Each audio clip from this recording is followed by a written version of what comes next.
daros las gracias a todos los que estáis por venir a esta cata de la 11ª cata de mosto, o concurso de mosto de Sanlúcar, hace ya 11 años, bueno, 12 años, porque hubo un año que no lo hicimos.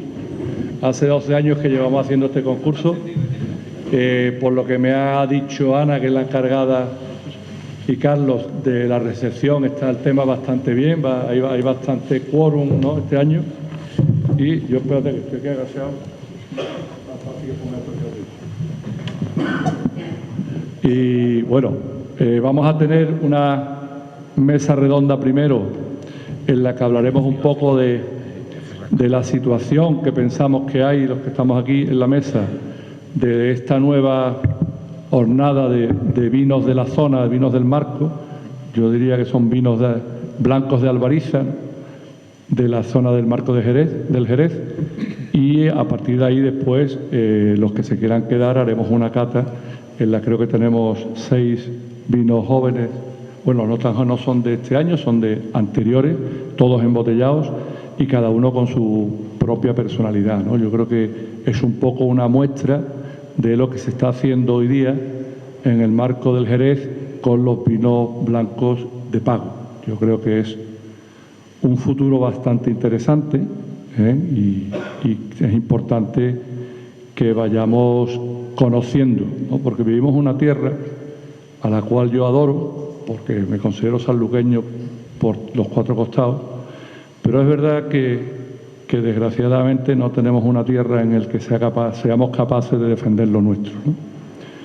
Nos pasa en Sanlúcar, nos pasa en Andalucía en general y nos pasa en España en particular, ¿no? Yo creo que somos pocos chauvinistas en ese aspecto y nos parece cualquier cosa de fuera mejor. De hecho, ahora mismo acabo de tener una conversación corta con un señor que está sentado en estas mesas, al que le tengo mucho aprecio, de hecho quiero mucho, y él mismo ha planteado, bueno, a ver si hacemos capaces de hacer un vino como este. Yo creo que hoy día en la zona de las Albarizas del Marco del Jerez se hacen vinos blancos que están dando mucho que hablar.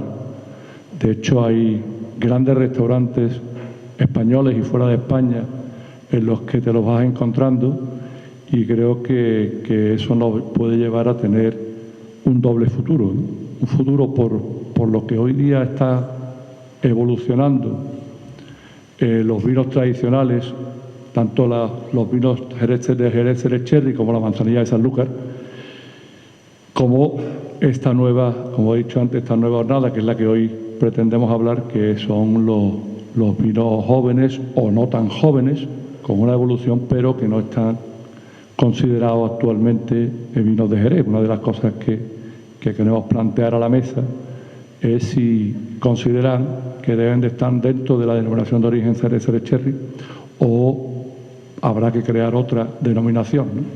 O a lo mejor no hay que crearla, no lo sé. Cada uno aquí tiene su propio pensamiento. Por eso quiero dar las gracias por venir y espero que disfrutéis. Mañana, como sabéis, tenemos el concurso de mosto, estaremos aquí todo el día. El concurso empezará, el jurado se reúne a partir de las 11 y, bueno, pues en un par de horas o 2 horas y media, porque hay bastantes vinos.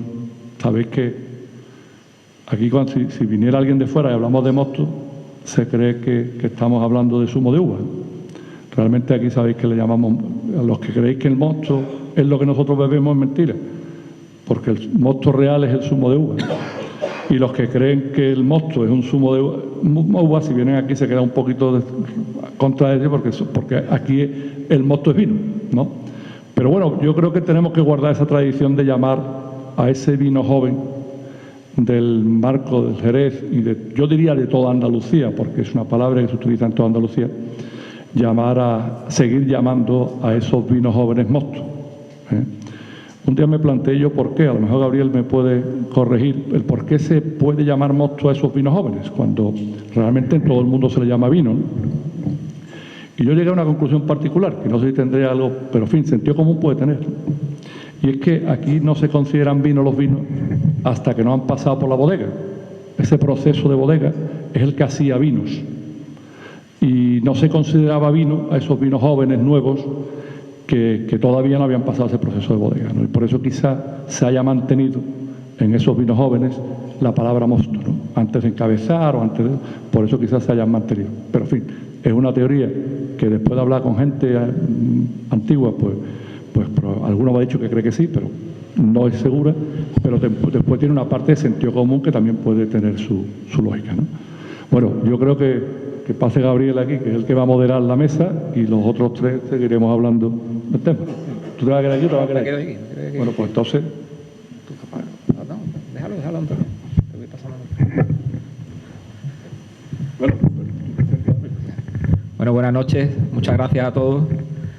Voy a moderar yo la mesa para que pueda hablar todo el mundo, todos los integrantes de la mesa, como todos los años. Sabéis que en fin, mi amigo Antonio, que nos acompaña, presidente de la Asociación del Mosto, yo soy vocal, entre otras cosas, y hoy tenemos la fortuna pues estar rodeado de amigos y de tener a Ramiro Ibáñez, enólogo, viticultor, uno de los principales precursores a día de hoy de este movimiento de vinos tranquilos en el marco desde Sanlúcar, a Miguel Pérez, secretario general de COAS en la provincia de Cádiz, con una amplísima experiencia, viticultor también, porque ante todo también, Miguel, eres viticultor en Trebujena, en la tierra, como todos sabemos, pues donde se elaboran unos magníficos y maravillosos mostos también, y esa parte y esa experiencia que tienes también, tras haber sido muchísimos años vocal en el Consejo Regulador, pues al final te da una visión también muy amplia de cuál es la situación, ¿no? Y Antonio, que todos lo conocéis, bodeguero, sanluqueño, enamorado de su tierra y enamorado del vino, y con una gran experiencia también a la hora de comercializarlos, ¿no? La mesa redonda la voy a dividir en 3 bloques para que al final no se haga...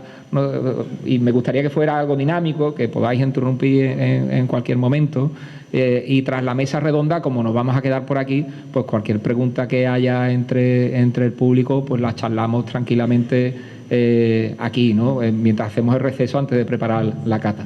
El primer bloque, sabéis que este año hemos tenido el 4º año consecutivo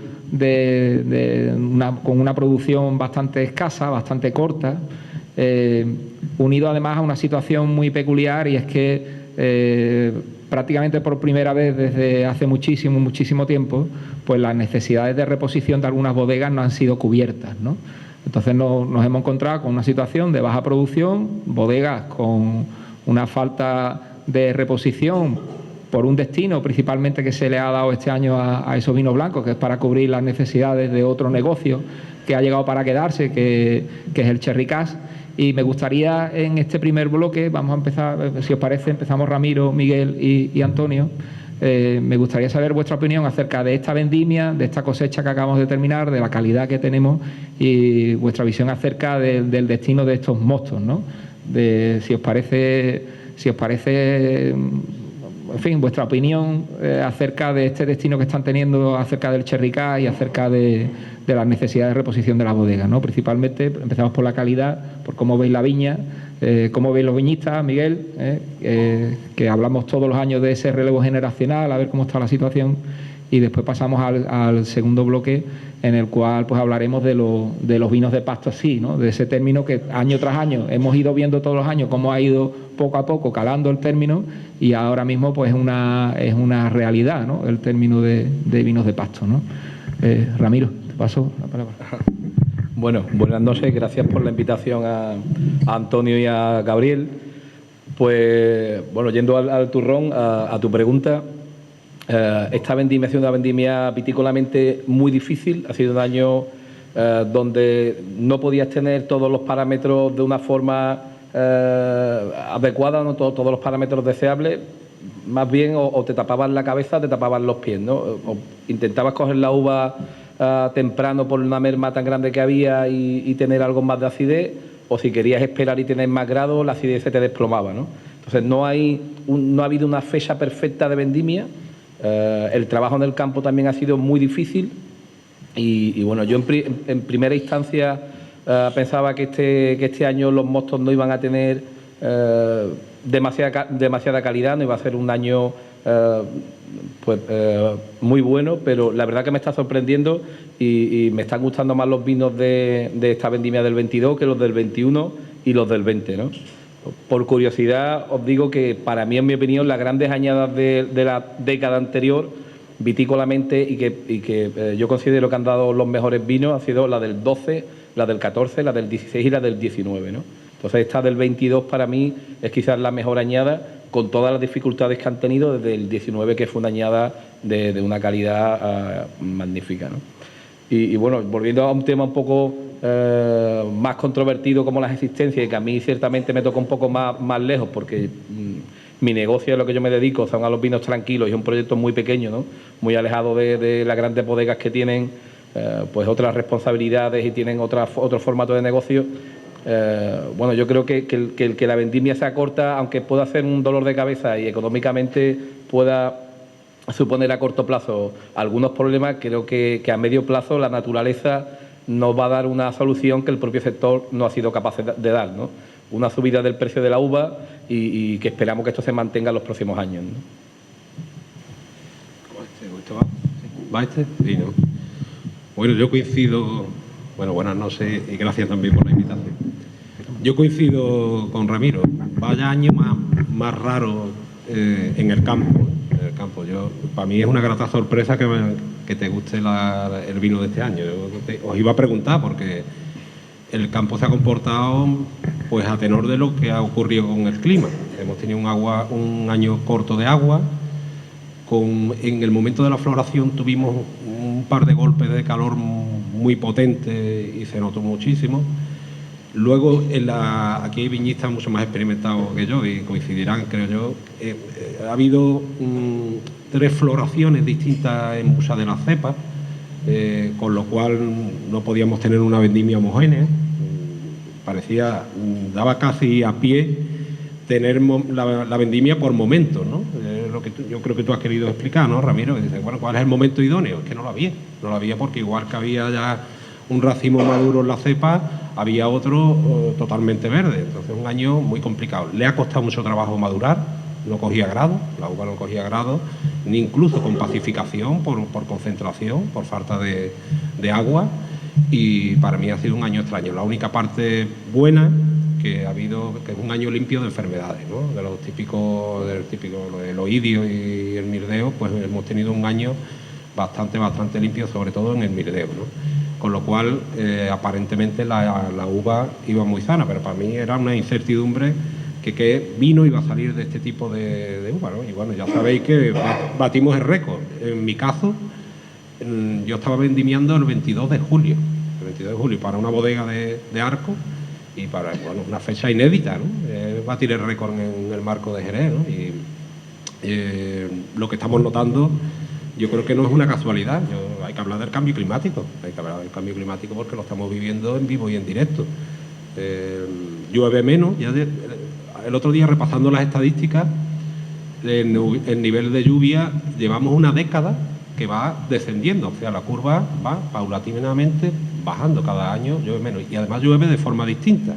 No sé, los episodios lluviosos no se espacian durante el año como antes, sino se concentran. O sea, llueve mucho. Este año es una excepción, para que quedemos de mentirosos, es una excepción porque está lloviendo muy bien.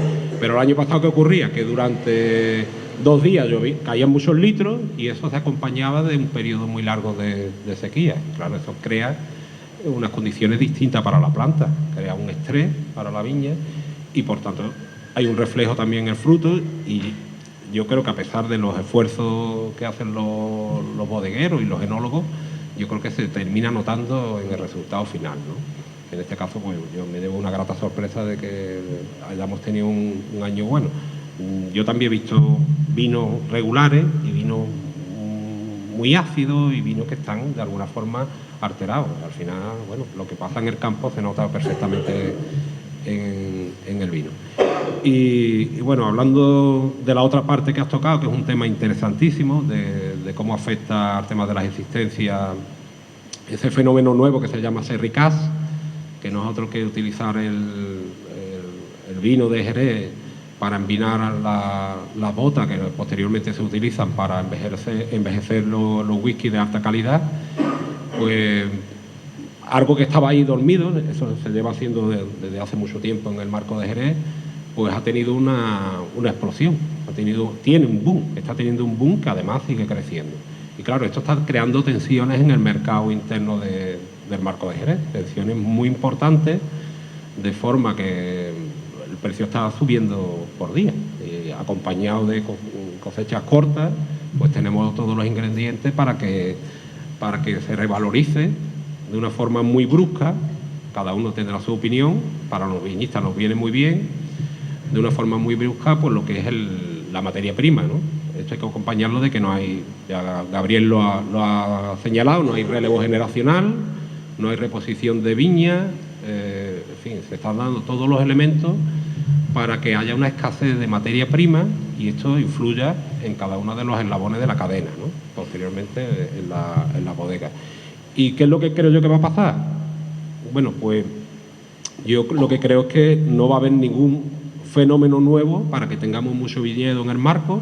Primero, porque tenemos una prohibición general impuesta por la Unión Europea, porque poner viñedo está sometido antes lo llamábamos derechos de plantación, ahora lo llamamos autorizaciones, y el Ministerio en este año, y ya va repitiendo durante varios años, ha dispuesto que solamente podemos reponer a nivel nacional el 0,1% de la superficie que tenemos ahora mismo en España.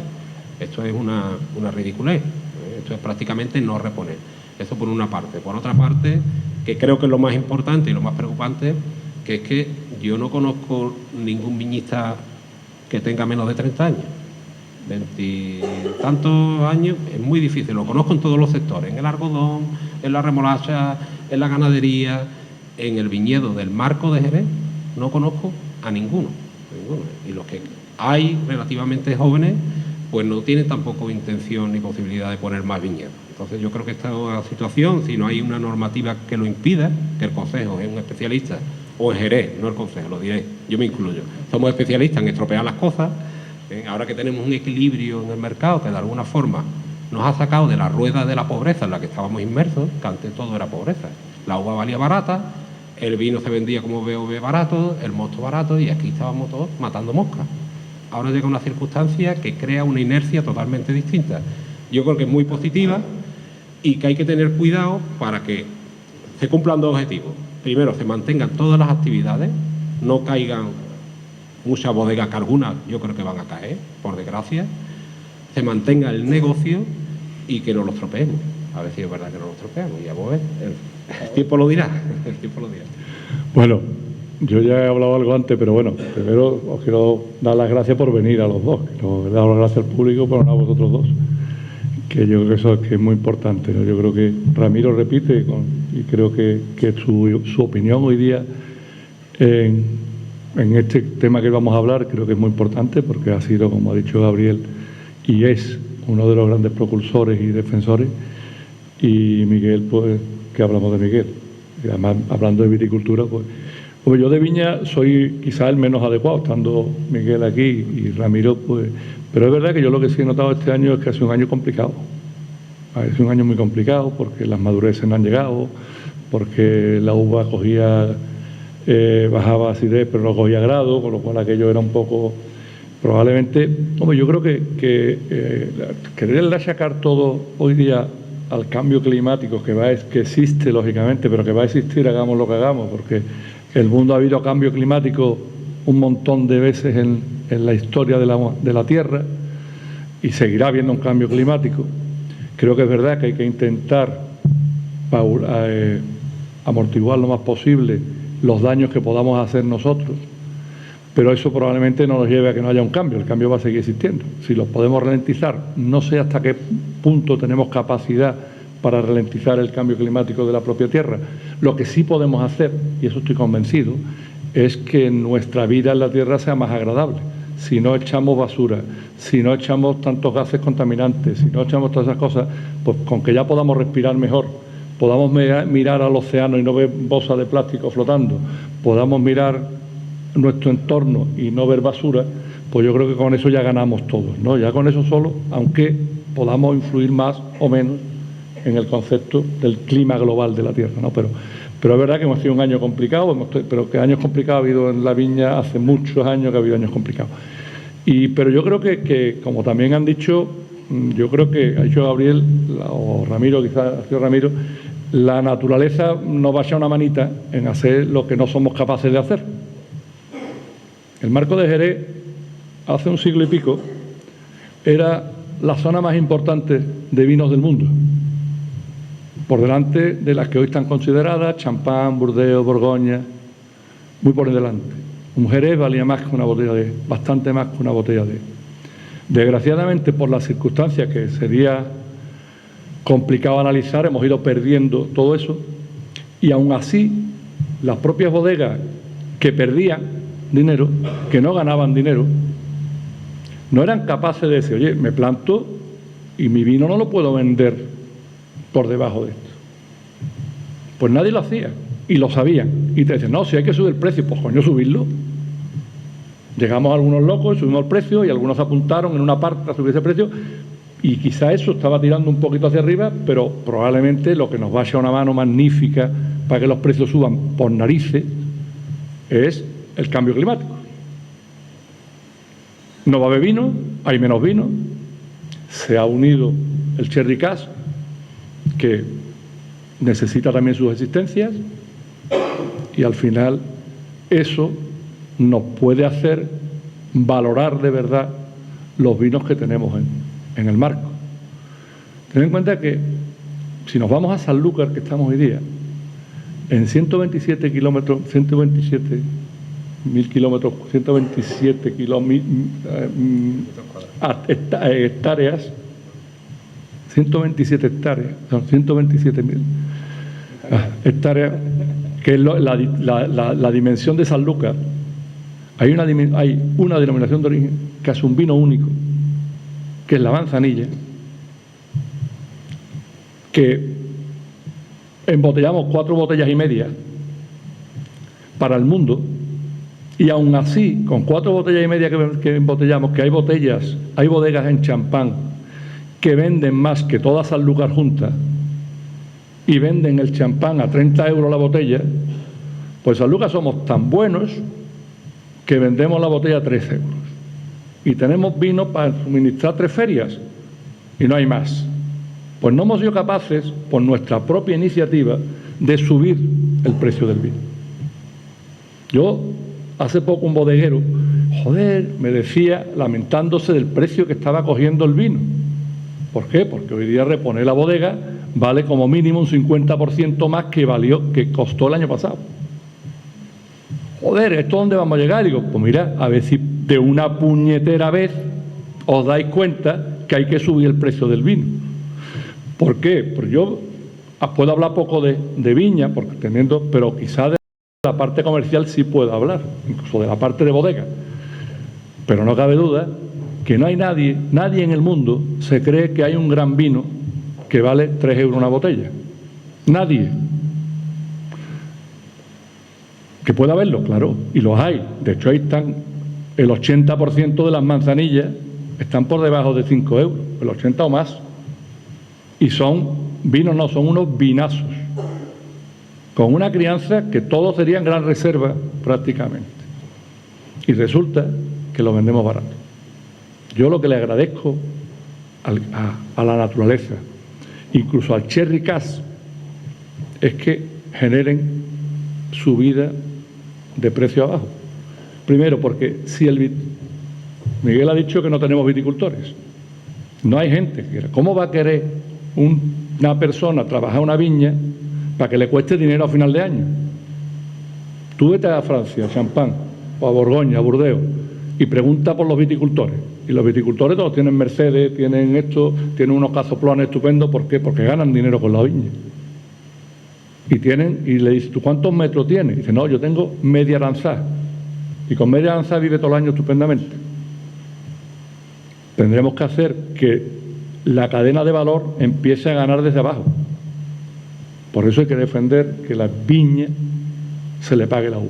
Y a partir de ahí iremos creciendo, iremos dándole valor al vino, y probablemente dentro de unos años, yo espero verlo, nos daremos cuenta que vendiendo la manzanilla 5 veces más cara que hoy, se sigue vendiendo, a lo mejor nos vendemos en la feria de no sé dónde, Bueno, pues no pasa nada.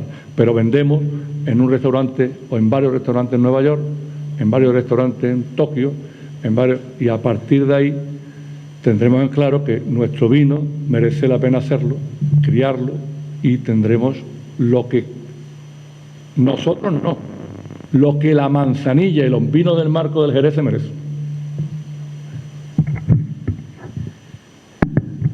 Muchas gracias, Antonio. Bueno, hay una cuestión que yo quería preguntar, pero de forma rápida, ¿no? Hablamos en los últimos años, siempre aludimos mucho con el ciclo que tenemos ahora de sequía, cambio climático, pero en el marco nos quedan poco más de 6.500 hectáreas y es cierto que al final los que nos toca trabajar en este sector, quizás cada vez hay más opiniones, entre las cuales yo me incluyo, en que estas 6.500 hectáreas aproximadamente no están todas cuidadas como deberían de estar, ¿no? Este año hemos tenido un rendimiento por hectárea bastante bajo, pero sí que es cierto que ha habido viñas que, oye, ha llovido lo mismo para todos y han tenido bastante más rendimiento, ¿no? Quizás porque ha habido reposición en su momento, porque se le han dado todas las faenas a la viña que se debía. Yo lo dejo ahí porque yo creo que es algo que realmente no hablamos de ello, pero evidentemente si no se genera valor, si esa uva, como dice Antonio, no vale dinero y no hay viñistas, pues quizás tampoco se le está dando todo a la viña todo lo que necesita, ¿no? Porque sí que es cierto que este año ha habido viñas que incluso con la que ha estado cayendo han tenido rendimientos de 10.000 kilos hectáreas, ¿no? Y eso es para reflexionar. Y lo digo al lado de dos personas que me consta que cuidan la viña como jardines, ¿no? Entonces, todo no es cambio climático, ¿no, Ramiro? Bueno, yo estoy en la misma línea de lo que tú dices. Para mí hay un mayor peso de los recortes en las faenas de la viña, una pérdida de prácticas culturales que protegían el vigor y respetaban, pues, el metabolismo de la viña, que bueno, con todos los recortes de presupuesto que hay, con también la degeneración genética que ha habido, para mí eso tiene mucho más peso que el propio cambio climático, ¿no? Hay un ejemplo sacaba la conclusión hace relativamente poco, estudiando todos los portinjertos que ha tenido la historia del marco de Jerez, porque bueno, la filocera llega aquí en 1894 a Jerez, a San Lucas y al puerto llega un año después, en 1895, y bueno, todos sabéis que antes de que llegara la filocera se plantaba a pie franco, es decir, el propio palomino, el propio listán se plantaba sin tener que injertarlo, ¿no? Y bueno, después de la llegada de la filocera empieza una nueva cultura donde hay mucho más vigor, porque cuando el cultivo de la vid era prefilocérico, cuando se plantaba a pie franco, la vid era mucho más débil, pero siendo mucho más débil daba vinos de mucha más calidad porque había un cuidado que no se tiene hoy día, ¿no? Y viendo estos registros del uso de los portainjertos, se ven como los primeros portainjertos que se empezaron a utilizar a principios del siglo XX, como el 420A, que todavía quedan algunas viñas. Luego se sucedieron el 161-49, el 41B, que eran portainjertos de un vigor medio, pero que daban una calidad de uva muy, muy buena. Y vemos como en los últimos 10, 15, 20 años ya esos portainjertos no sirven y nos vamos a portainjertos que tienen todavía más vigor. El 140 Ruggeri, el 1103 Paulsen, es decir, con todo esto quiero decir que imaginaos que antiguamente sin portainjerto con menos vigor se conseguía una calidad muy buena y nosotros hemos tenido que ir supliendo la mala praxis que se ha ido dando en la viña, los recortes de prácticas culturales, los recortes de cuidado, con ponerle un portainjerto cada vez más vigoroso que en cierta forma corrija los errores que tenemos en la merma de los trabajos que hacemos en la viña, ¿no? Y esa conclusión la saqué hace poco estudiando toda la línea de portainjertos y es verdad que cada vez utilizamos más vigor porque pues respetamos y cuidamos menos. Y para mí eso tiene mucha más incidencia que el propio cambio climático, por lo menos a corto plazo.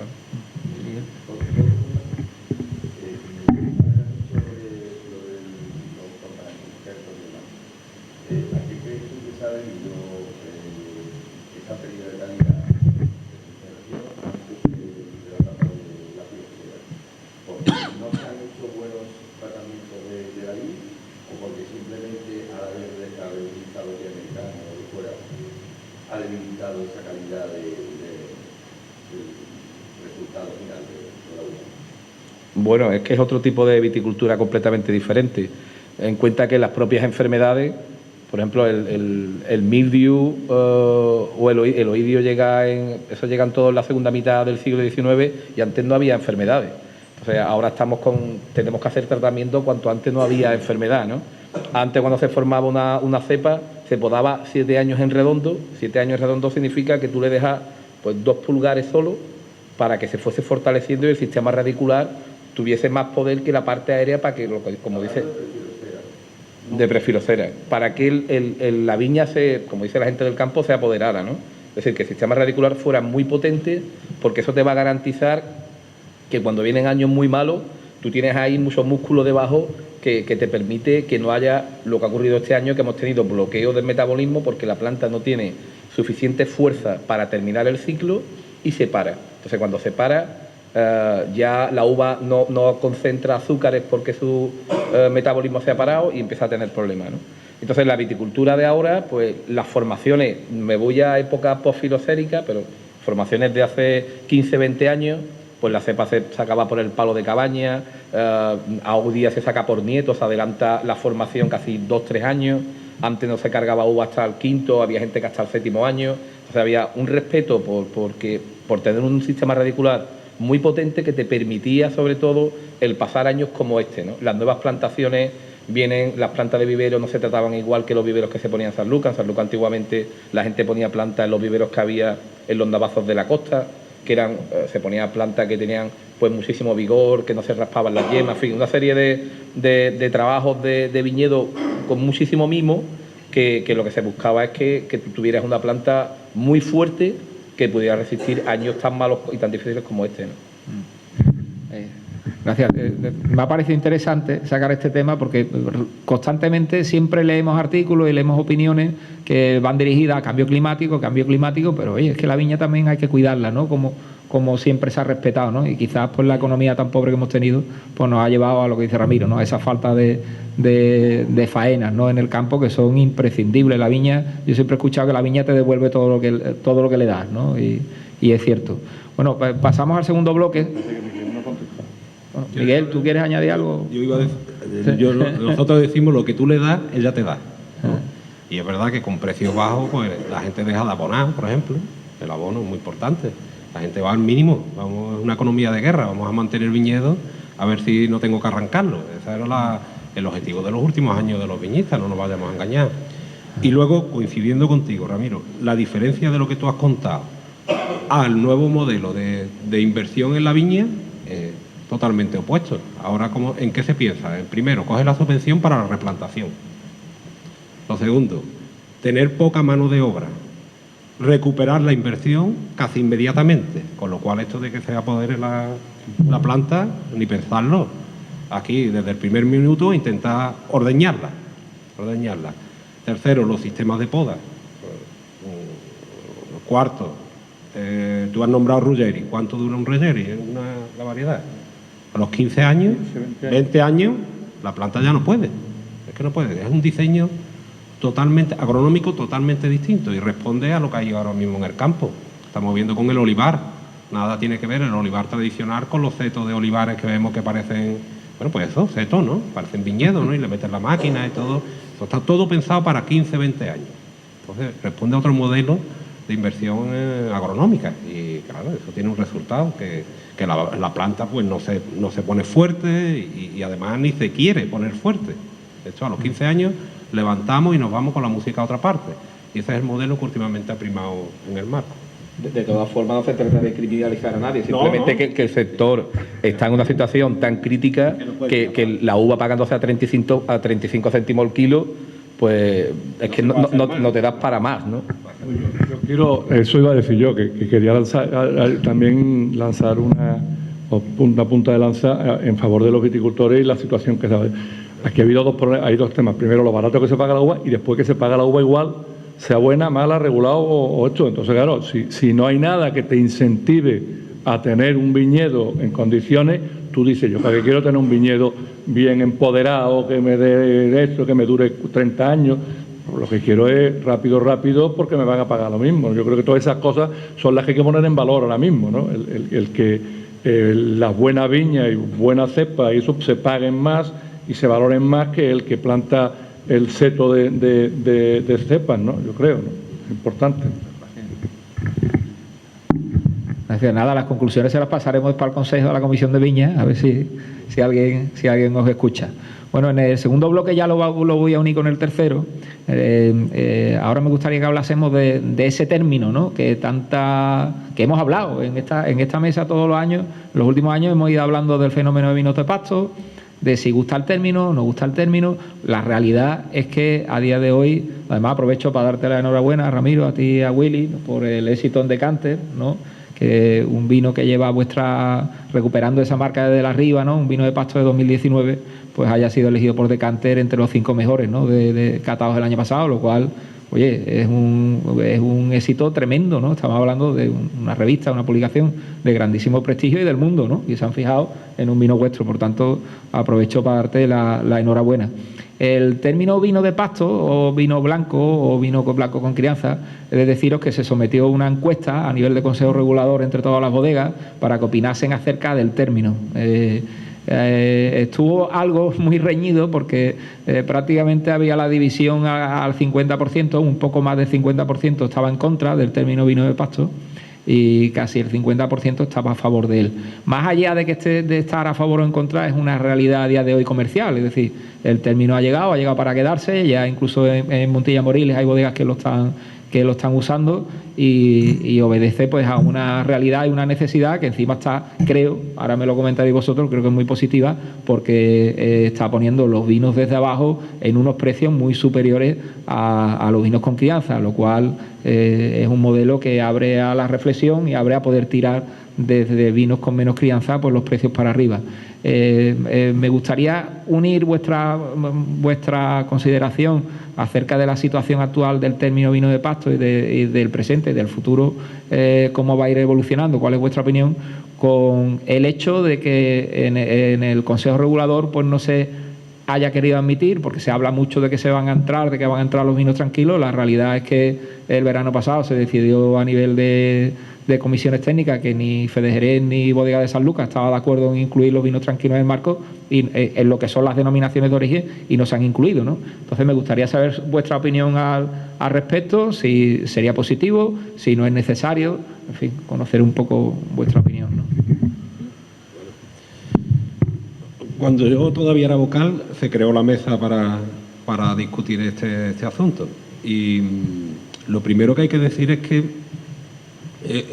preguntarnos por qué el Consejo quería que los vinos de pasto fueran amparados por la DEO, ¿no?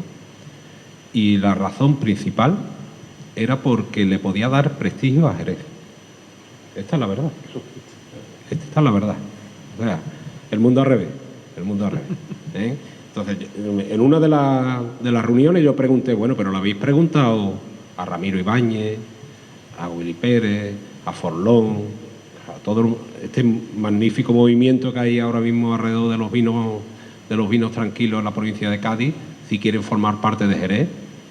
Porque a lo mejor no quieren. Antes lo hablábamos, es que una denominación de origen es muy complicada, porque está todo reglado, está todo sometido a normas, está todo trazado. No digo que los vinos de pasto no tengan su trazabilidad, pero la DO es un plus, una DOP es un plus.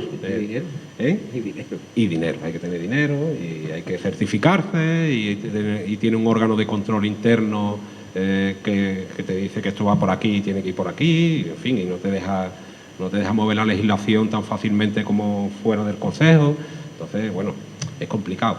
Y yo a día de hoy, si yo fuera un bodeguero de vino de pasto, yo no entraría en Jerez. Y por otra parte, también se discutió mucho que podía crear una confusión. O sea, Jerez está muy marcado como tipología de vino, un vino generoso, ¿no? Generoso de licor, y podía crear una confusión porque ya era como algo parecido a lo que se está haciendo en Córdoba, ¿no? Ya uno no identifica el vino de Córdoba en concreto como antes.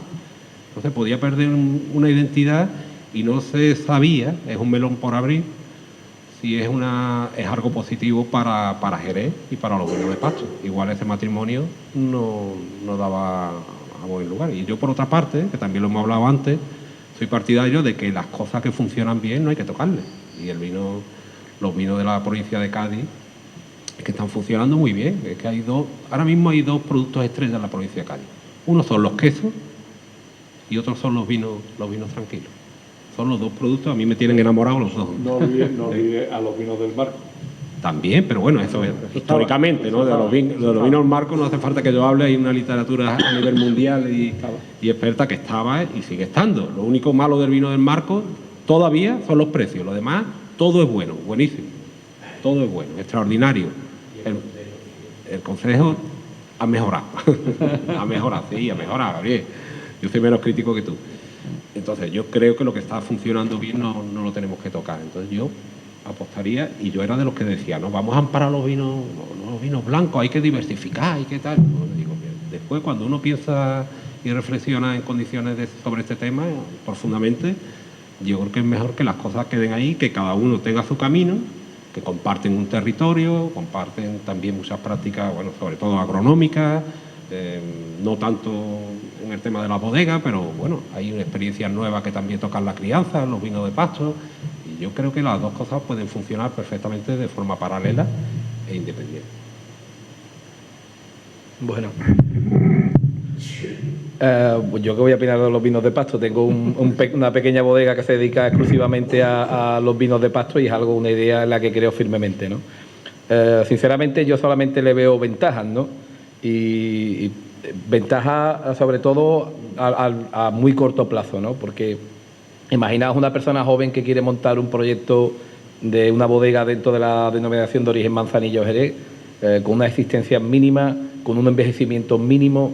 ¿Cuánto dinero le hace falta a una persona joven para montar un proyecto? Es casi imposible. O viene de una familia que tenga mucho dinero, o tienes al lado un grupo inversor, pero es muy, muy complicado. En cambio, el hacer un vino blanco abre el abanico a que crezcan nuevos proyectos de una forma muy rápida, porque tú puedes tener una barrica, 2, 3, 4, 5... Y es muy interesante que haya cada vez más proyectos, porque realmente en la zona del Marco de Jerez hay muy pocas bodegas, hay 6.500 y pico hectáreas, 7.000 hectáreas mal contadas, pero realmente hay 70 bodegas, es decir, hay casi una bodega por cada 100 hectáreas. Son muy pocas bodegas, son muy pocos protagonistas y hay muy pocas marcas de vino. Y el que haya más bodegas y más proyectos solamente es beneficio, porque hay un mayor empuje, hay un mayor conocimiento y hay una mayor fuerza, ¿no? Eso por un lado. Luego también, en cuanto a repercutir al campo, una bodega de una persona que haga vinos blancos, el movimiento de vinos de pasto repercute más rápidamente al campo que lo pueda hacer vinos que tengan más envejecimiento como las de las denominaciones de origen. Ni por asomo decir el que alguna bodega que pueda tener vinos Bols, ¿no? Imaginaos para una bodega que elabora vinos Bols, lo lejos que le puede quedar el pagar la uva cara, porque él va a pensar que dentro de 20 o 30 años, pues esa calidad, esa uva que está pagando de más, la va a tener en su vino. En cambio, un proyecto que vende vinos dañados jóvenes, pues inmediatamente hay una competencia en el campo por comprar uva, por intentar comprar viñas, por estar en los mejores sitios, en las mejores albarizas, y bueno, la subida de precio a pequeña escala dentro del Marco ha venido muy revolucionada por este movimiento efervescente de una llegada de nuevos productores que vienen a hacer vinos blancos, ¿no? Entonces, la repercusión que hay en el campo a corto plazo tiene mucho más impacto en las bodegas que hacen vinos tranquilos que las bodegas que hacen vinos con más envejecimiento, ¿no? Porque, bueno, ahí también yo no soy muy partidario, o soy totalmente contrario, mejor dicho, a toda la parte poética de que las manzanillas y los finos y todos los vinos tienen un carácter de bodega y y toda esta historia que no quiero entrar por brevedad, no porque no quiera. Es otro día. Es otro día. Pero sí es cierto que bueno, eso está muy enfocado en la viña y revaloriza muchísimo el campo, el trabajo de los viticultores y todo el aspecto rural y sus condiciones, ¿no? Me parece muy interesante. Y luego, por otro lado, creo que da pie a que los propios las propias manzanillas y los propios vinos de Jerez se entiendan muchísimo mejor, porque son vinos que son mucho más sencillos. Evidentemente no tienen la complejidad ni van a tener la grandeza, porque un vino blanco, por muy bueno que esté, no se va a comparar con la cumbre que puede ser una Montilla o una manzanilla pasada. Eso ya son palabras mayores. Todos los que hacemos vinos blancos somos conscientes de la diferencia que hay de envergadura, pero sí es cierto que tú puedes comprender mejor el entorno, puedes comprender mejor la textura, puedes saber que un vino de Balbaína tiene un cuerpo medio. Puedes saber que un vino de Maína o un vino de Massanudo tiene mucho poderío, tiene mucho volumen, y sabes que si te vas a Miraflores o te vas a la parte de la costa de Sanlúcar, tienes un vino afilado. Si eso después lo traslada a una manzanilla que venga, o a un fino, o a un otro jerez que vengan de una viña, de los pocos que lamentablemente quedan, pues ahí vas a ver que hay un nexo de unión, que hay una genética, y vas a comprender mejor el territorio. El territorio se va a revalorizar mejor. Y yo, como os digo, solamente le veo ventajas, ¿no? En cuanto a algún tema que ha tocado Miguel, como la identidad, bueno, la identidad, para mí un vino blanco tiene mucha más identidad que un cream. Un cream que la mayoría de los vinos, la mayoría de los cream un poco pues de gama de entrada y de precio más contenido, tienen una mezcla de alcohol de la Mancha y de Pedro Jiménez que se compra en Montilla. Entonces, claro, el comparar la identidad que puede tener un cream con dos productos que no son de aquí, con un vino blanco, de una albariza de primera calidad, de un pago histórico, de una viña histórica, yo creo que ahí no hay color, ¿no? Y bueno, más allá también de lo que podamos decir todos los que estamos en la mesa, o lo que podéis opinar vosotros mismos, hay una realidad que bueno, me pasaron el dato hace poco, que en Internet las búsquedas de vino de pasto es 10-1 en las búsquedas que hay en Internet de jereces y de manzanilla, ¿vale? Son vinos que tienen una demanda de información ahora muy grande. De hecho, durante lo que queda del mes de enero van a salir 2 artículos en revistas muy importantes, una en Francia y otra en Alemania. También, como decía Antonio, son vinos que están en las mejores cartas de vino de los mejores restaurantes del mundo, con un precio mucho más alto que la media de las manzanillas y de los finos, y que hay que entender que es un movimiento que ha llegado para quedarse. Lo mismo que la manzanilla no ha existido siempre. La manzanilla es un vino que se produce en mitad del siglo XVIII.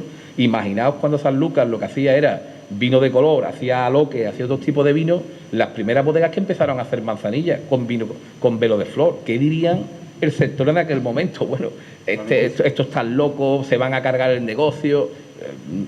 Cuando se empezaron las primeras bodegas a implantar el sistema de quedaderas y soleras, el resto del sector diría lo mismo. ¿Por qué no seguimos trabajando en añadas? Porque las añadas como mejor se reflejan. Es decir, es normal que las bodegas que llevan trabajando de la misma forma durante varias décadas piensen que estos nuevos elementos van a distorsionar el mercado y que van a reventar el futuro de los vinos de Jerez. Pero esto es algo que ha sucedido siempre en la historia. Siempre ha habido nuevos productos que nunca han desplazado a los que había, nunca históricamente han desplazado a los que habían, simplemente han compartido escenarios, los que han tenido calidad, los que no han desaparecido, y han ayudado a que haya más diversidad. Pero en ningún momento todos los productos y todos los movimientos y todas las nuevas técnicas que se han ido adquiriendo en los 3.000 años de viticultura que tiene el marco de Jerez, pues se han desplazado y han reventado el negocio que había con anterioridad. Entonces, como os digo, yo todo lo que veo son ventajas.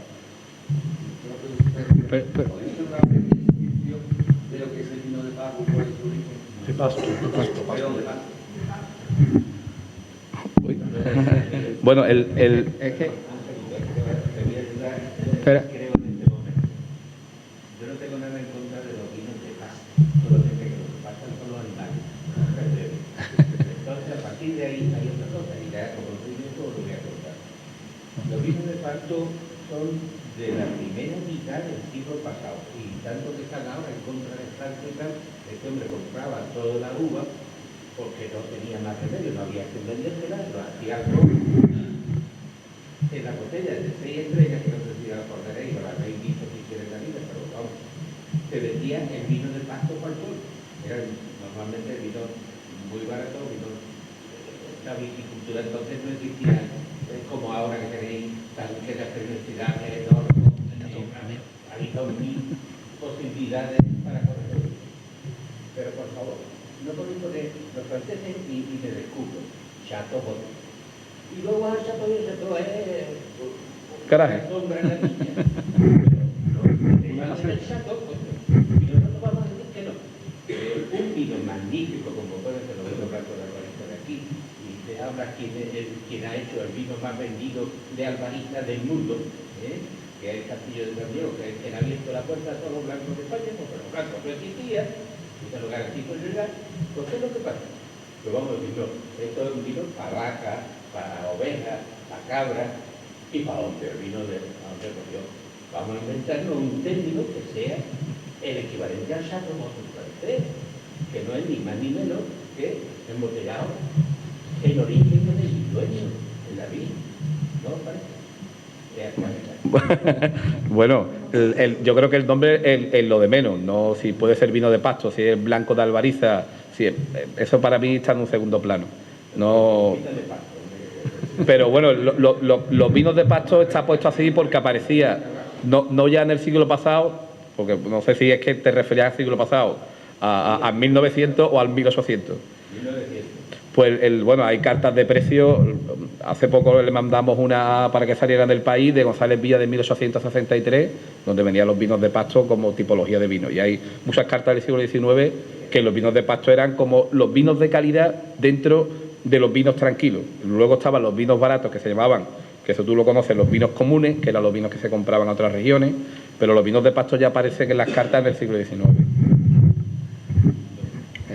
Pero bueno, más allá del término que guste o no guste, es una realidad. Es decir, yo siempre he sido hasta ahora muy crítico con el término, pero oye, hay que adaptarse a los tiempos. El vino de Pasto es algo que ha llegado, que tiene un éxito tremendo. El dato que ha dado Ramiro es muy significativo, la cantidad de expectación y de búsquedas que está generando. Y bueno, hay que adaptarse. Más allá de que te guste o no, yo creo que el vino de Pasto al final lo veremos en muchas etiquetas, si Dios quiere. Yo espero que sí, que el vino de Pasto al final, como dice Ramiro, viene para quedarse, y yo quiero creer que viene para complementar. Es decir, aquí no hay que excluir a nada, hay que complementar. Y es verdad, también lo ha dicho que Ramiro, que es una forma mucho más fácil de introducir al público, al consumidor, en el vino del marco del Jerez. Pues al final, hoy dentro de los vinos de Pasto hay vinos de Pasto más jóvenes, pero hay mucho vino que tiene algo de crianza biológica, que coge ese carácter, que aunque mantiene todavía mucho carácter de la tierra, del pago, pero empieza a tener un carácter que te puede recordar a la parte de una manzanilla, una biológica de fino, y eso en unos vinos jóvenes con menos graduación alcohólica, mucho más fácil, y que además están en la mente del consumidor mucho más asumido como un vino blanco. Es decir, pues creo que lo que puede es ayudar a la mayor comprensión de los vinos tradicionales, ¿no? La manzanilla, el fino, y después de eso pues viene todo lo demás, ¿no? Y respecto a lo del Consejo Regulador, yo también se hizo una encuesta preguntando si pensábamos que, porque yo también tengo algún vino de Pasto, que no lo hago yo, pero sí lo selecciono, y me preguntaron, yo no creo que deba de estar dentro de la denominación de origen Jerez Cherry actual. Es decir, ¿por qué? Porque lleva un siglo casi existiendo, en lo que nunca ha existido esa tipología de vino dentro de la DO, y creo que es preferible, si se quiere hacer una DO, que es un tema que habría que plantearse, porque habría que preguntarle a Ramiro, por ejemplo, que está más metido en eso, si él se metería en la DO o no, porque las DO tienen sus ventajas si están bien constituidas, eso, pero tienen el problema que también te ponen muchas cortapisas, ¿no? Hay un caso claro, por ejemplo, que son los vinos tintos actuales, ¿no? Te cogen los grandes vinos tintos españoles de renombre y en todo pone vino de cosecha. Ninguno pone ni crianza, ni reserva, ni gran reserva. Pone vino de cosecha. ¿Por qué? Porque es la forma de eludir el que el Consejo Regulador te diga que si tiene que tener tanto tiempo en barrica, o tanto más o tanto menos. Y el propio enólogo o el propio productor decide si lo va a tener 1 año, 2 años, 6 meses, 9 meses. Y eso, pues, ¿qué hago? Pongo cosecha, y ahí la norma es muy amplia. Y te fijas en Pingus, en Ermita, que no es de Rioja, es de esto, en todos pone vino cosecha. ¿Entiendes? Entonces, al final, no sabemos si una DO te puede ayudar o te puede entorpecer ese progreso, ¿no? Y después, si queremos que tenga alguna relación con el marco, se puede hacer esa DO con un nombre que la gente que está en el mundo del vino lo relaciona inmediatamente con el marco. Puede ser Albariza, la propia palabra marco solo se utiliza en el marco del Jerez.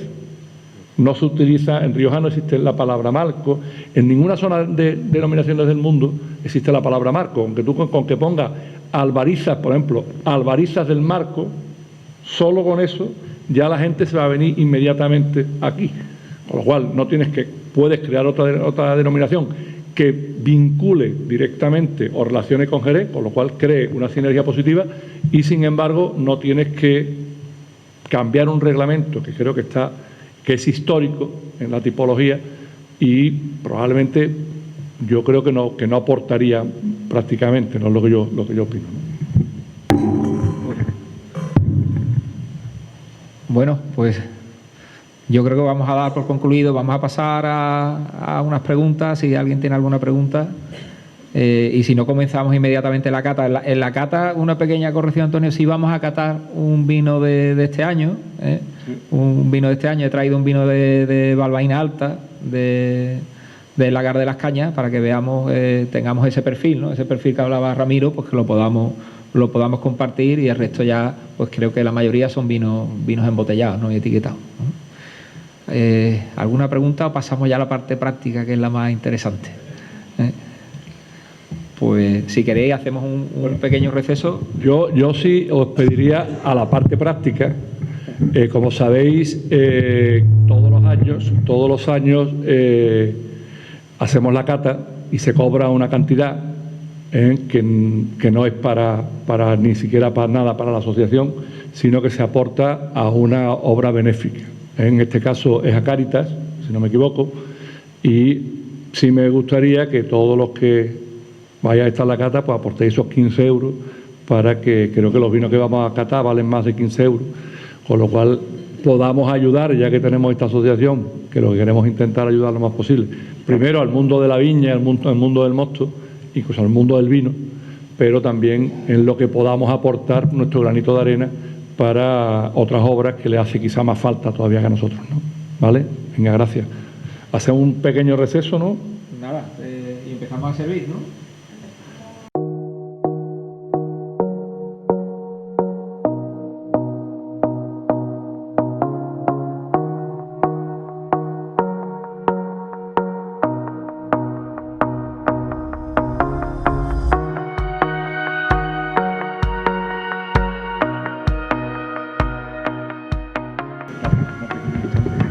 Bueno, una pequeña pincelada completa para que veamos. Vamos a catar 6 vinos, ¿vale? Tenéis las copas. Son, si no me equivoco, son 6 pagos diferentes. Los 6 son de pagos diferentes, salvo 2. 2 son del mismo pago y de la misma parcela. Después diré la diferencia que hay de uno a otro, porque la diferencia se ve en el vino, pero hay que explicar la sutileza, hasta qué punto llega un pequeño matiz dentro de la propia viña.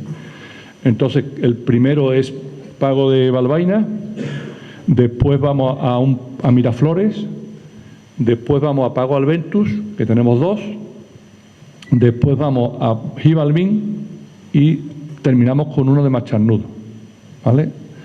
Si la idea es un poco que se vea, son diferentes añadas, ahí este es del 22, los 3 siguientes son del 21, el siguiente es del 19 y el otro es del 18, ¿no? Entonces, ahí podemos un poco lo que hemos hablado antes, ¿no? De esa parte de crianza biológica, que en los vinos se ajerezan un poco los vinos blancos, con lo cual pueden ser un buen puente de comprensión del mercado, del público, hacia los vinos del marco, ¿no?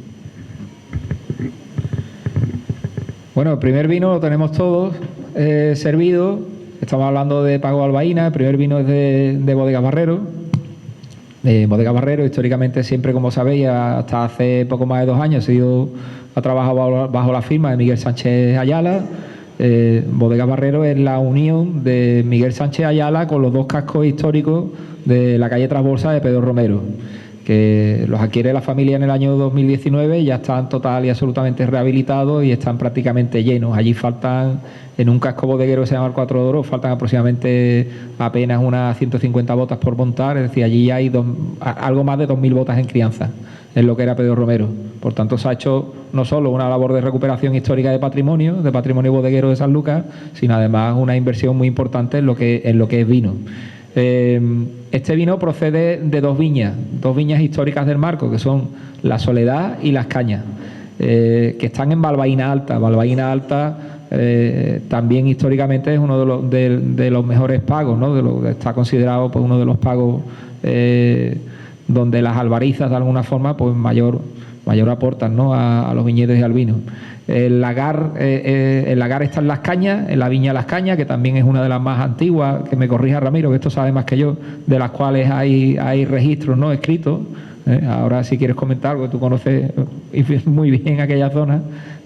Y fijaos, ¿no? en el vino sí, estamos hablando de 2022, un año, como ha comentado Ramiro, con muchísimos problemas.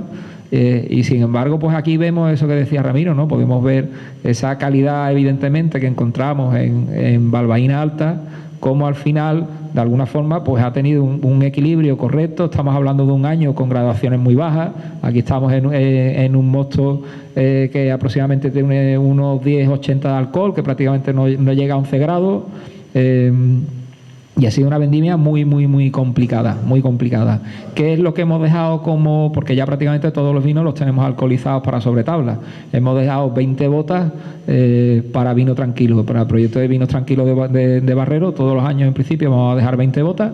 Y siempre del depósito después de la fermentación, pues que elijamos o que consideremos que tiene las mejores características organolépticas para seguir su desarrollo como vino tranquilo.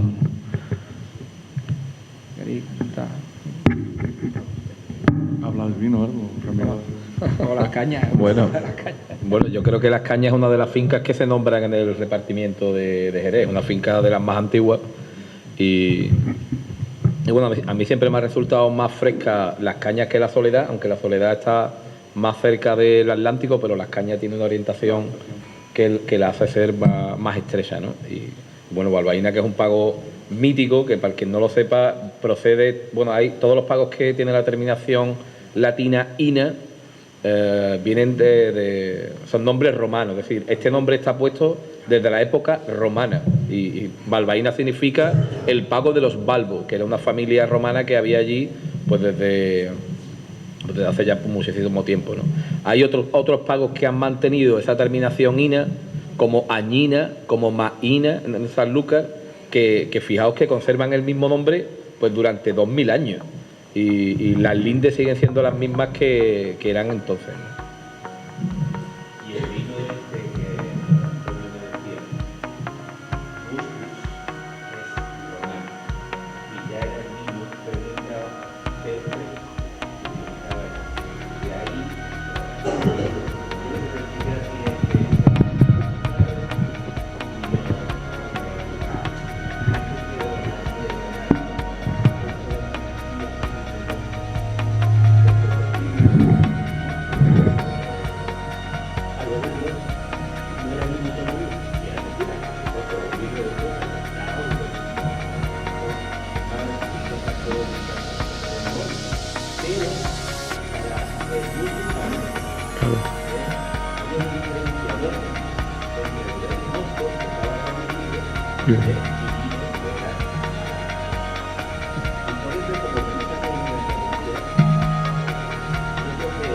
Se mantuvo.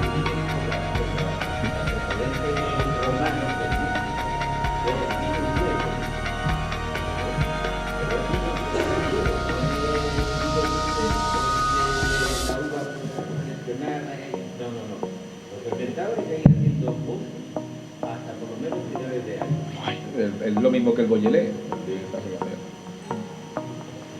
Y además, Antonio, yo venía a contar una cosa que luego que a tus primos le pregunte otra vez, porque había una escritura del proyecto del fútbol escrita en pergamino de no llegaba al punto 5 y la tenía su Pues Estará seguro, sí, sí. Sí, no es verdad.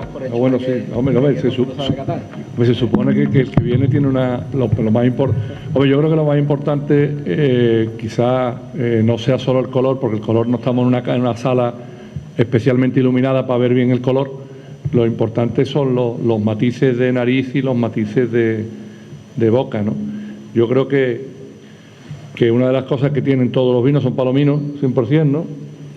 Y la palomino tiene unas características muy, muy definitorias, ¿no? Primero, para mí tienen dos características de fruta que se permanecen, que son la almendra, que tiene un recorrido muy largo desde el principio hasta el final, desde un vino joven hasta un amontillado, pero siempre aparece almendra. Después tiene otra que es la manzana. Ahí probablemente hay algunos que a nosotros que nos han dejado sin la mitad, así que nos han dejado sin vino. Nos han castigado. Algo nos habéis guardado un poquito, por lo menos, un poquito, menos mal. Probablemente también notéis eso, la manzana, ¿no? Yo creo que es una otra fruta. Y después para mí una cosa muy importante que tiene la palomino, en general yo la considero la mejor uva del mundo. Es decir, que ¿por qué? Pues sencillamente porque hace vinos blancos de esta calidad, pero también hace amontillados de 100 años al aire, es decir, que eso no lo consigue ninguna uva del mundo, ¿no? Manteniendo la estructura. Y después, para mí siempre aparecen la palomino muy, muy, muy honrada en su proceso y además es muy de familia, ¿no? Y no quiere olvidar sus ancestros. Y sus ancestros son donde está plantada la cepa y de qué tipo de fruta se hace el vino, ¿no? Y la palomino siempre tiene dos cosas. Una es un toque la palomino del marco, me refiero. Un toque a tiza, un toque albero, que al final no deja de ser la tierra donde está plantada. Y después que siempre te bebas pruebes el vino que pruebes de palomino del marco, siempre aparece la uva. Porque hoy te vas a una cata por ahí y los vinos huelen a fresa, melocotón, frangüesa, plátano, pero ninguno huele a uva. Y yo creo que es fundamental que el vino huela a su origen, que es la uva, ¿no? Y yo creo que la palomino tiene esa característica de mantener ese carácter de uva, ¿no? Y yo creo que lo vais a ver en todos, ¿no? A nosotros que nos lo han puesto más, ir catando si queréis. No podemos. Si queréis hablamos. El segundo es un vino de la cosecha del 21, es un vino del año pasado, de la zona de Sanlúcar, lo he dicho antes, el Machornudo es el último, ¿no? Este es este no era de aquí, no. ¿El de tu amigo de dónde es? Ana. Y Ramiro, di tú algo, que Ramiro está catando ahí, está más concentrado que nosotros. Aunque Ramiro no lo debíamos dejar entrar porque es súper vino. Es de Miraflores, ¿sabes?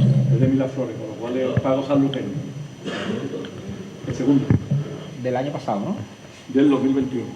2021. Bueno, ahí a mí no me gusta entrar en temas independientemente de lo neófito, lo de experto que puede hacer el catador, pero creo que la fase visual y sobre todo la fase olfativa es algo tremendamente subjetivo, porque el catador cata con la memoria y lo que para uno puede hacer frambuesa, para otro es grosella, para otro porque lo tienes más cercano, es lo que tú más pruebas, con lo que tú has estado más relacionado durante tu etapa de niñez y durante tu etapa de adquirir conocimiento y nuevos perfiles aromáticos. Entonces es algo tremendamente personal.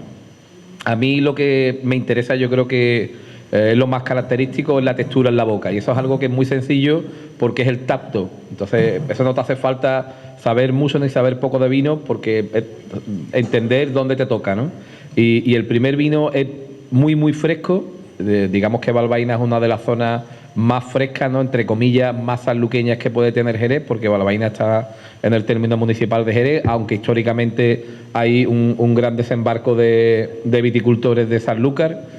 Y el segundo, que es de Miraflores, que Miraflores es un pago que está muy cerca de la costa, bueno, pues está en dirección de la carretera de Munive de Sanlúcar a Rota. Pues hay un primer cordón de albariza que está formado pues por el pago del Maestre, de Carrascal de Sanlúcar, ¿no? Y luego hay, como en segunda línea de playa, pues aparecería el pago de Miraflores la Baja y luego Miraflores la Alta. Y bueno, aquí vemos que estamos más cerca del Atlántico. Para que os hagáis una idea, el Atlántico sirve como un afilador de vino. Conforme el viñedo esté más cerca del Atlántico, vais a ver que el vino tiene menos cuerpo, es más estrecho, y conforme más nos alejemos del Atlántico, nos vayamos más para el interior, los vinos tienen cada vez más estructura, tienen más volumen, ¿no? Eso es algo que, como os digo, es muy fácil, porque es la textura de cómo llena la boca o cómo tiene un paso más estrecho.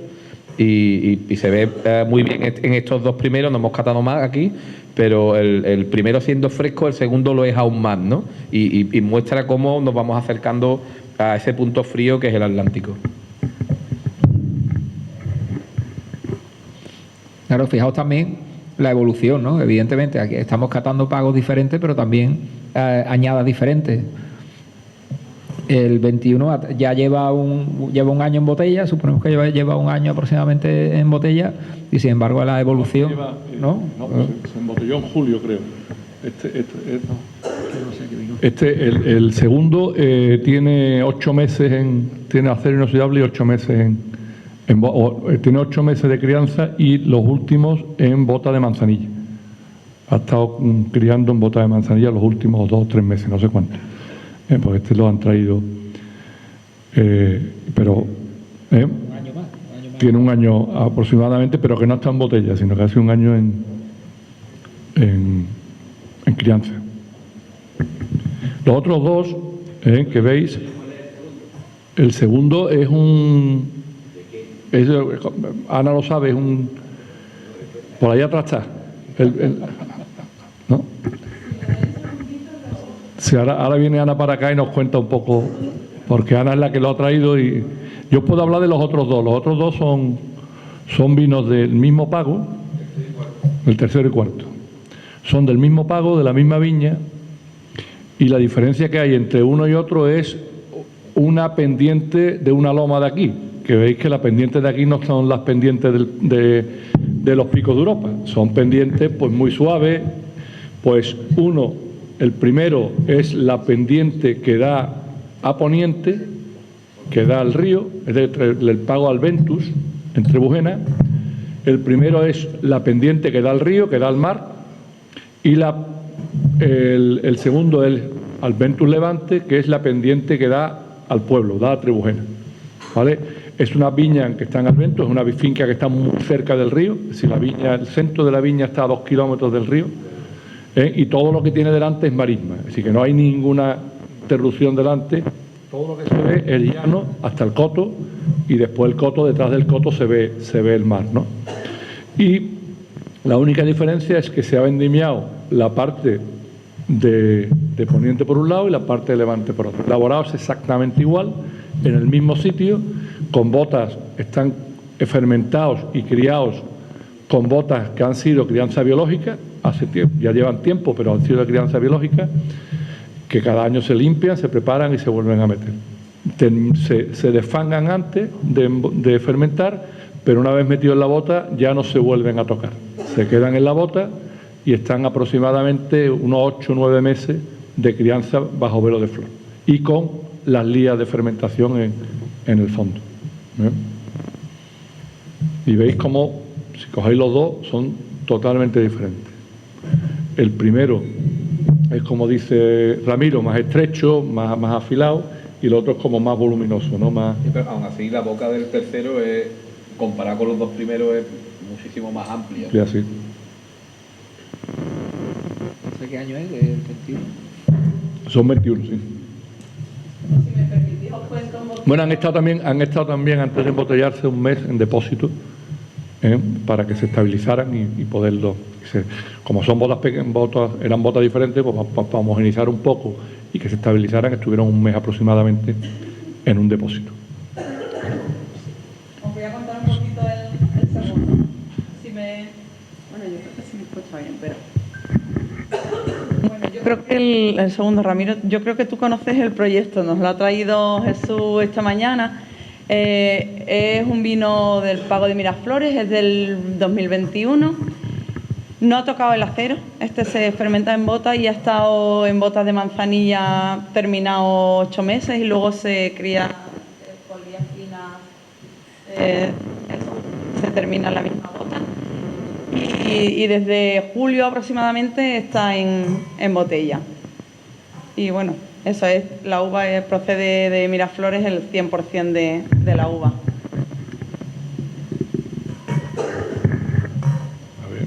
El quinto es Mirabrás blanco, es del Pago de Gibalbín, y tiene fermentación en acero y después crianza, es cosecha 2019 y tiene una crianza biológica en bota durante un tiempo. 19.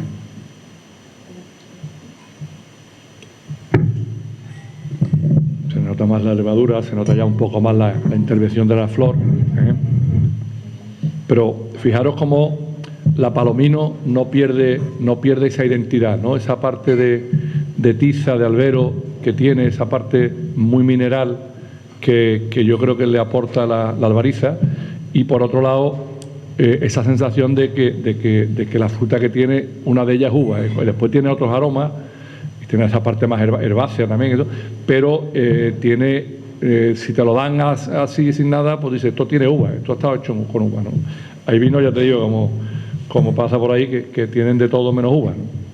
De hecho, a mí me pasó una vez, hace muchos años, que fui a una cata que la daba un ilustre enólogo de la época. Bueno, sigue siendo ilustre, además era también periodista y eso. Y empezaba a catar vino, todo muy bonito. Y hubo un vino que olía a uva, hombre, y digo, yo vea, por fin este vino huele a uva. Y poco más o menos me riñe, ¿eh? Me dijo que cómo iba a oler vino a uva. Digo, pues, claro, yo como sanluqueño digo, joder, mamá hostia, que quiere que huela el vino, piché. Porque lógicamente el vino, si está hecho de la uva, lo primero que tiene que oler es a uva, ¿no? ¿Qué? Sí, fijaos, ¿no? Que tenemos vinos de diferentes añadas y vemos, ¿no? Al final vemos también en la fase visual los colores, ¿no? Que van adoptando con la crianza. El 18, del 18 es la última copa que tenemos, ¿no? El 18. Y fijaos, ¿no? Qué evolución tan bonita ha tenido este vino en botella, ¿no? El último vino es Ojo de Gallo, ¿no? Ha tenido una evolución, vamos, preciosa. Tenemos vino también, Mirabrás, vemos también que hay una crianza también importante y es del 19. El 19 fue una añada también que también tuvimos muchos grados. Fue la última, probablemente de las últimas añadas donde más grado medio hemos tenido en el marco, ¿no? El 19 fue un muy buen año, ¿eh? Mirabrás no sé qué grado tiene, porque puede tener unos 14 grados, ¿no? Aproximadamente. No, 13, ¿no? 13. 15 grados. Es que ¿no? el 19 fue un año claro, con mucho grado, claro, fue un año con mucho grado. Si te vas al final también en la viña y buscas las cepas más viejas y buscas concentración... No hacía falta. El Sombrajo, por ejemplo, del año 19...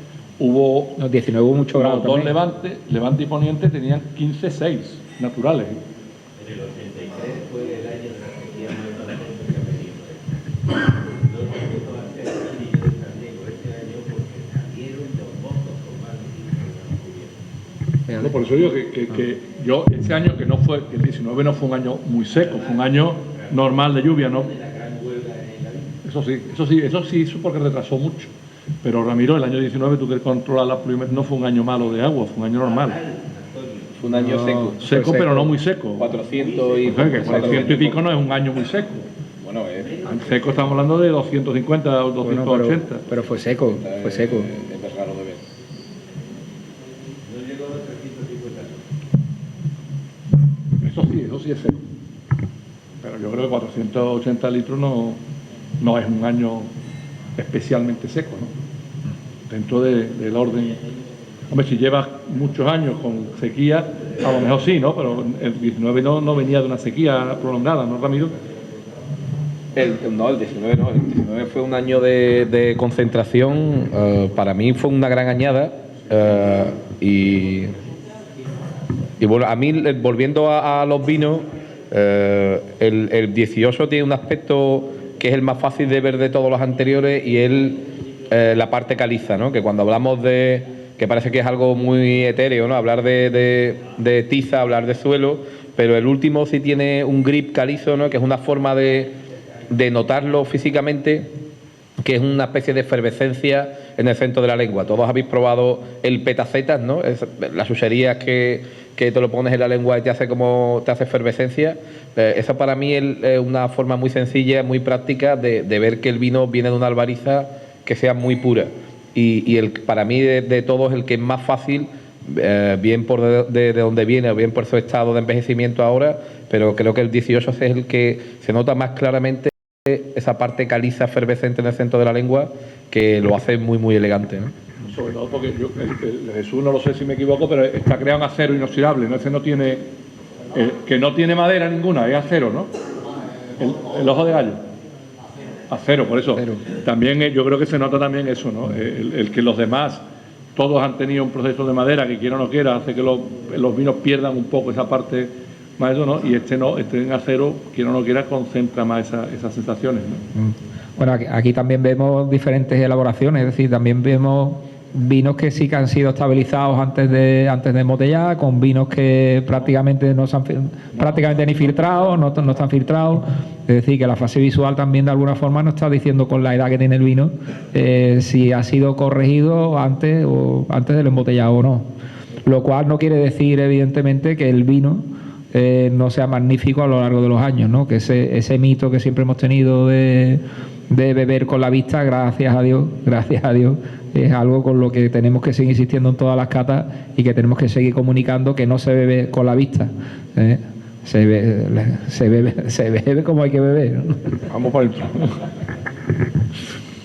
O sí es verdad que yo creo que es una muestra muy bonita de la variedad de vinos que se están haciendo hoy día en el marco, que están a un nivel, yo creo que los 6 que estamos probando están a un nivel que no tienen que envidiarle nada a otras zonas de vinos blancos. Parecía que la Palomino, yo como he dicho antes, para mí es la mejor uva del mundo, con lo cual la he defendido a muerte en muchas cosas, ¿no? Y por ahí pues está denostada, y hay gente que piensa que la Palomino no es expresiva, que la Palomino, yo creo que al final hemos hablado antes, sobre todo han hablado más Ramiro y Miguel, que saben bastante más que yo de eso, de viticultura, ¿no? Yo creo que hay una nueva tendencia en buscar sacar de la viña más la calidad que la cantidad, ¿no? ¿Y por qué? Porque hay gente que están dispuestas a pagar un poco más por la uva, pero porque consideren que la uva está bien criada y tiene eso. Yo creo que es fundamental eso. Como hemos hablado antes, creo que esa tendencia de que vayamos viendo una evolución en el precio de la uva hacia arriba puede hacer que viticultores o herederos de viñas sean capaces de pensarse que verdaderamente pueden vivir de la viña, ¿no? El día que consigamos eso, habremos asegurado el marco de Jerez, del Jerez, ¿no? Habremos asegurado la manzanilla, habremos asegurado la sobrevivencia de los vinos de la zona, ¿no? Entonces yo creo que es muy importante que la gente se dé cuenta que se pueden hacer grandes vinos de pasto. Estos son todos lo que podemos denominar vinos de pasto, ¿no, Ramiro? Vino blanco. Aunque a Gabriel Raya le siente mal lo del pasto, pero bueno, es una denominación, se pueden llamar blancos de albariza, ¿no? Bueno, pues ya es difícil, porque ya suena. Es decir, a lo mejor tú lo ves de una forma y el público en general no lo está viendo igual. No, mira, yo desconocía el término hasta hoy. Cuando hablaba de pasto, yo decía de pago, ¿verdad? Cuando ya se de pago, a mí personalmente, cuidado, suena raro.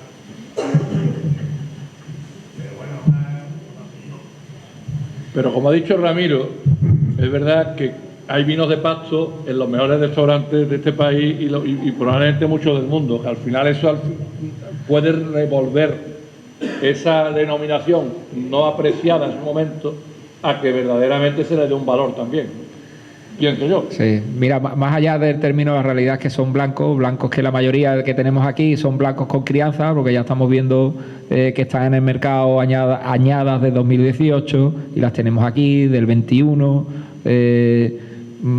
Es libertad de cada elaborador como quiera llamarle al vino, porque al no estar dentro de una denominación de origen, de una indicación geográfica protegida y no estar regulado el término, es voluntad de cada uno. Si no te gusta el término, pues no lo indicarás en tu etiqueta, y si estás cómodo con vino de Pasto, pues lo pondrás a elección al final del elaborador. Yo personalmente no me gustaba en un principio el término y sigo sin verlo, y así lo he opinado públicamente y donde lo tenía que hacer, ¿no? a nivel de Consejo Regulador.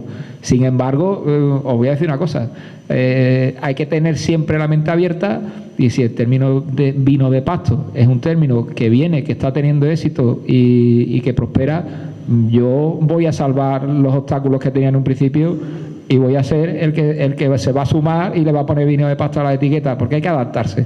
No podemos estar encosetados y es muy fácil criticar a lo que se hacía antes, o cada vez que alguien ha innovado en el marco, todos los focos se han centrado en esas personas, como que está loco, viene a revolucionar, viene a romper, y hay que tener una capacidad de adaptación que veremos si llega o no llega. El vino de Pasto ahora mismo está asociado a vino de calidad, y encima muy bien posicionado en precio, y oye, el que no le guste, pues que ponga blanco o que ponga vino de mesa, que al final lo importante, el que habla es el vino, ¿eh?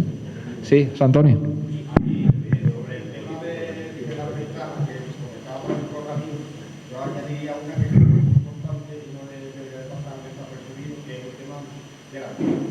Hoy en día el alcohol, a la hora de beber, a la hora de los controles de alcoholémicos, eso es muy importante. Entonces, beber un vino que tiene 11 o 12 grados naturales es una ventaja bastante grande a beber de otro que tiene otra graduación superior y con mejor añadido. Lo que se pone en un vaso y más conveniente a la hora de beber también. Bueno, Está claro, también os digo una cosa, hay que practicar más. Si uno se acostumbra a beber vino de 15 grados, al final el cuerpo lo asimila de una forma que, os lo digo yo, que estoy todo el día en carretera y me hace muchos control de alcoholemia al cabo del año, voy a seguir tocando, que yo voy a tocar madera donde la haya, porque por ahora no doy positivo. Y oye, al final el cuerpo se acostumbra. Hay muchos vinos con graduaciones altas hoy en día en España, muchísimos, en todas las denominaciones. En tinto se está elaborando tinto no, la mayoría de los grandes tintos están en 14,5, 15 grados. Es decir, que no tenemos, que eso que nos habían dicho, de que vinos de 11, 12 grados, porque esto por el alcohol. Cuando uno se sienta en una sala, si tiene la fortuna de estar bien atendido por un profesional, por un sommelier, tú no preguntas qué graduación alcohólica tiene el vino que te ofrece. Vamos, yo normalmente no lo hago, y no es algo que por mi experiencia normalmente en salas pues la gente se pida el vino en función del grado alcohólico. De hecho, no se indican las cartas de vino de graduación alcohólica de los vinos, ¿eh? Sí que es cierto que tienen una entrada, estos vinos tranquilos, más fácil, ¿no? Y que hace que el aprendizaje hasta llegar a las manzanillas y que con los años todos terminemos en un amontillado viejo, pues sea el vino de acceso ideal.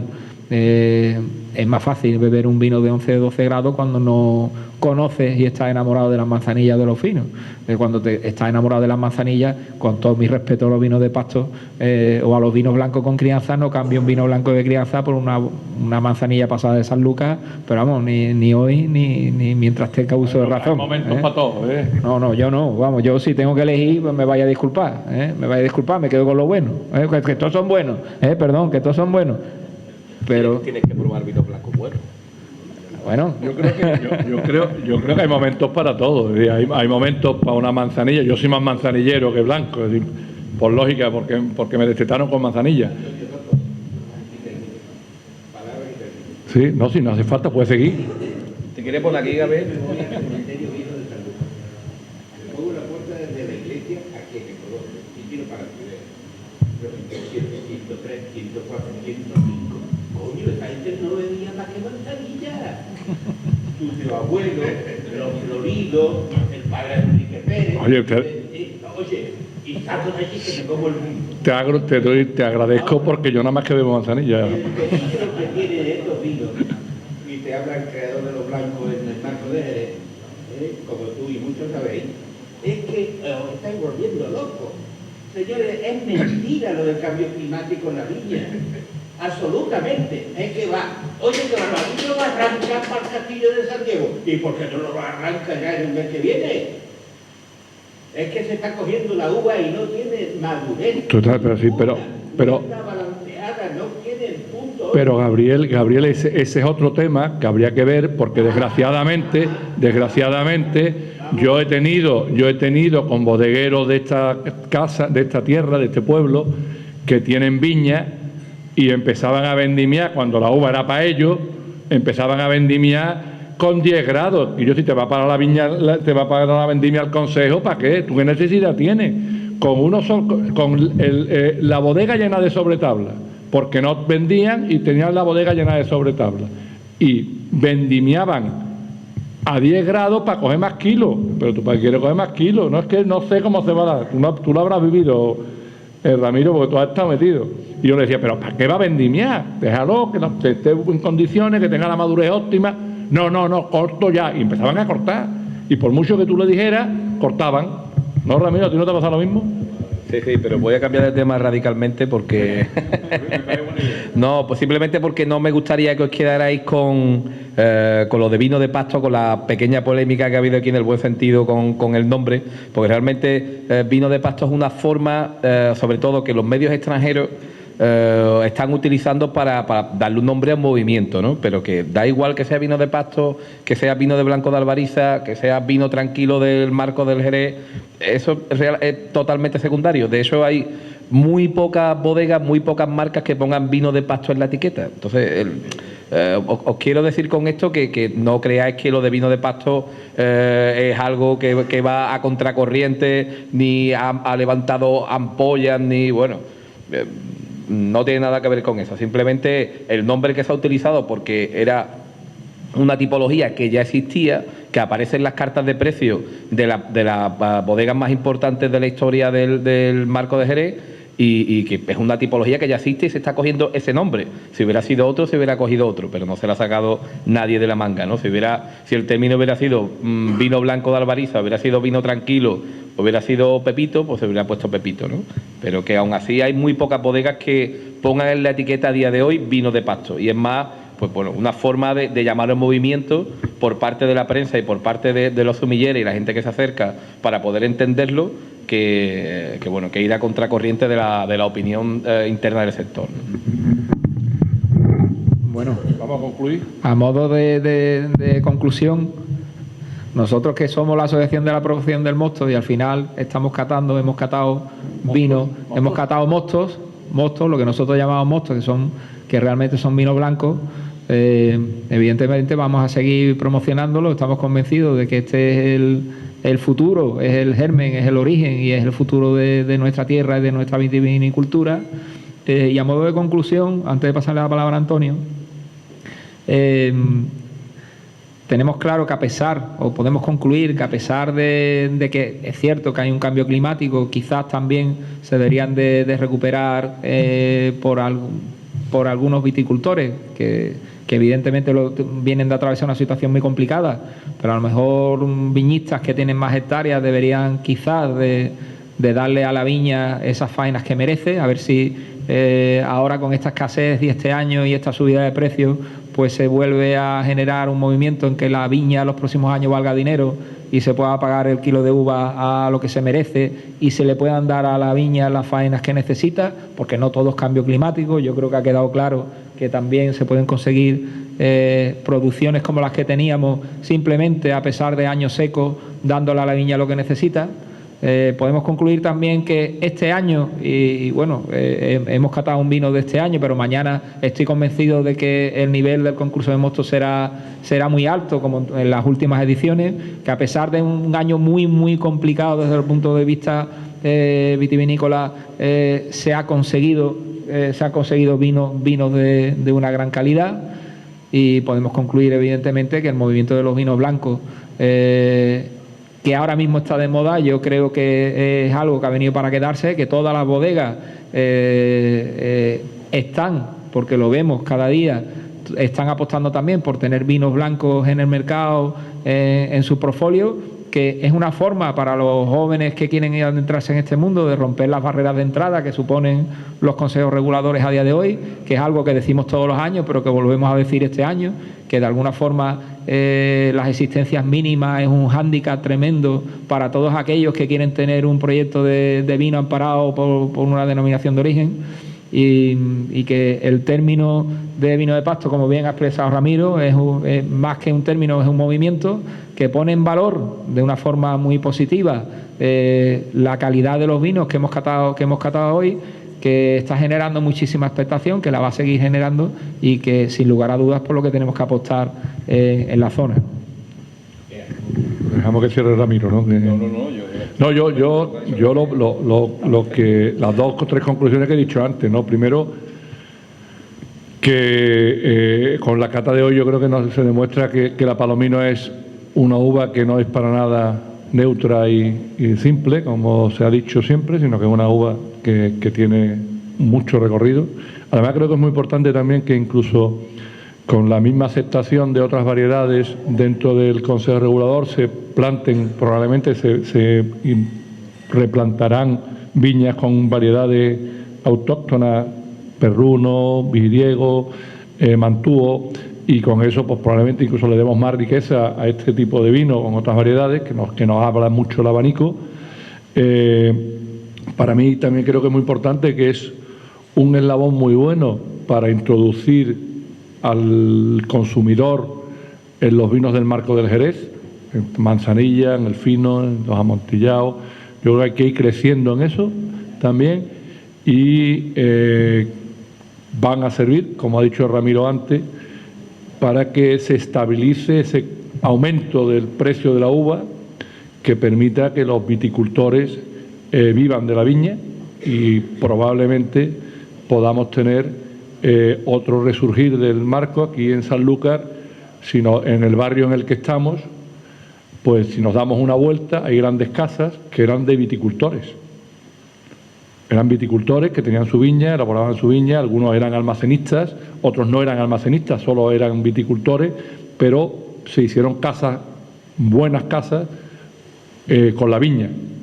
Y hoy día nadie se puede hacer ni una choza. Es decir, para hacer un sombrajo en la viña, mis vinos se llaman sombrajo. Y se llaman sombrajo porque el sombrajo es un lazo de unión de pequeños viticultores. Yo me acuerdo cuando era pequeño que te dabas una vuelta por cualquier zona de pago de Sanlúcar y había un montón de sombrajos. Porque no, ese era el vienteveo, era un sombrajo de 2 alturas. Ese era el vienteveo, pero eso los tenían los que tenían más extensión. Pero los pequeños viticultores tenían un sombrajo porque cuando tú te vas a la viña en bicicleta, andando o en burro, no va a volver a comer y te vas otra vez, porque entonces no faena nada. Se iban y comían en la viña. Entonces, claro, en julio, si te vas a la viña y no tiene una sombra, a ver qué hace. Y había sombrajo en todas las viñas, ¿no? Y eso era muy bonito. Y yo lo que me gustaría es que se volvieran a hacer, entre comillas, sombrajos en las viñas, porque los viticultores les fuera rentable y vivieran de la viña. Creo que tenemos que llegar a eso para estabilizar el conjunto de los vinos de la zona, ¿no? Bueno, ya Cáceres es uno de los propulsores. Yo simplemente deciros que los vinos blancos es una forma de entrada para entender luego las manzanillas y los finos estupenda, que hay una diversidad enorme, que aquí están estos 6 vinos, pero que hay decenas y decenas más, ¿no? Que hay una forma también muy sencilla de encontrar qué vinos le gustan a uno mismo, por estilo, por estructura, por el peso que pueden tener y bueno, que facilita, como os he dicho, la entrada pues a los vinos de crianza biológica, a los finos de la manzanilla, que son vinos que tienen una complejidad muy grande, que es casi como subir 3 escalones de una zancada, que es algo muy difícil, que para que no está acostumbrado pues le puede resultar incluso doliente, porque te tocas partes de la boca pues que tú no habías probado nunca, no algo que sea tan salino, tan amargo y tan intenso, estos pasitos que son un poco más cortos te ayudan luego a saltar a vinos con más concentración. Y que yo creo firmemente que han llegado para quedarse, porque internacionalmente la respuesta es impresionante. Los importadores cada vez vienen buscando más vinos blancos, en cierta forma están pidiéndole a la bodega, forzándolas a que tengan en su portfolio, como decía Gabriel, sus propios vinos blancos, porque más allá de que se lleven los clásicos manzanillas y jereces, ya se van a querer llevar vinos blancos. Y bueno, es el futuro, y yo creo que conforme antes lo entendamos, antes lo vamos a disfrutar, ¿no? Nada, muchas gracias. Bueno, muchas gracias a todos. Espero que volváis el año que viene. Si Dios quiere.